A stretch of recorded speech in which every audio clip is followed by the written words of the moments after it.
টি-20 বিশ্বকাপের ক্ষণগণনা যখন তুঙ্গে, ঠিক তখনই ভারতের সংকীর্ণ ক্রিকেট রাজনীতি ও উগ্রবাদী মনোভাবে কলঙ্কিত আন্তর্জাতিক ক্রীড়াঙ্গন।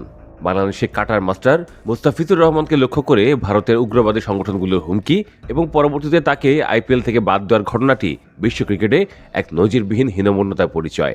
এই পরিবেশে বাংলাদেশের খেলোয়াড়দের নিরাপত্তা নিশ্চিত করা অসম্ভব বিবেচনায় ভারতের মাটিতে বিশ্বকাপ খেলতে সাফ অস্বীকৃতি জানিয়েছে বিসিবি। ইতোমধ্যে ভারত থেকে বাংলাদেশের 4টি ম্যাচ সরিয়ে নিতে আইসিসিকে চিঠি দেওয়া হয়েছে। এই সিদ্ধান্তে এখন বিশাল আর্থিক ক্ষতির মুখে ভারত ক্রিকেট বোর্ড বিসিসিআই। বাংলাদেশের ম্যাচগুলো ঘিরে যে বিশাল স্পন্সরশিপ, টিকিট বাণিজ্য এবং সম্প্রচার সত্ত্বে বিপুল আয় ছিল, ভেন্যু বদল হলে তা ধূলিসাৎ হতে চলেছে। কেবল রাজস্ব হারানোই নয়, বৈশ্বিক টুর্নামেন্ট আয়োজনে ভারতের নিরাপদ আতিথেয়তার ভুয়া ইমেজও বিশ্ব দরবারে মুখ থুবড়ে পড়বে।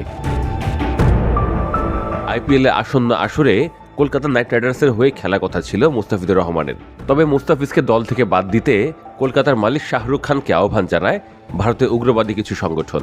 মুস্তাফিজকে বাদ না দিলে Kolkata home venue Eden gardens ভাঙচুরের হুমকি দেয় তারা। ফলে আইপিএল শুরুর আগেই মুস্তাফিজকে স্কোয়াড থেকে বাদ দিতে কলকাতাকে নির্দেশ দেয় বিসিসিআই। বোর্ডের নির্দেশ মেনে বাংলাদেশি পেসারকে বাদ দেয় কলকাতা। মুস্তাফিজকে বাদ দেওয়ার পর নিরাপত্তার শঙ্কায় ভারতে আর বিশ্বকাপ খেলতে যেতে চায় না বিসিবি। এমনকি বাংলাদেশ সরকারের পক্ষ থেকেও ক্রিকেটারদের নিরাপত্তা নিয়ে উদ্বেগ জানানো হয়। পাশাপাশি ভারতে দল না পাঠানোর পরামর্শ দেওয়া হয়। একই সঙ্গে বাংলাদেশে আইপিএলের সব ধরনের সম্প্রচার অনির্দিষ্টকালের জন্য বন্ধ ঘোষণা করা হয়। পূর্ব ঘোষিত সূচি অনুযায়ী কলকাতা ও মুম্বাইতে হওয়ার কথা রয়েছে বাংলাদেশের 4টি ম্যাচ। কলকাতা ইডেন গার্ডেন্সের দর্শক ধারণ ক্ষমতা 63,000, আর মুম্বাইয়ের ওয়াংখেড়ের ক্ষেত্রে সংখ্যাটা 33,000।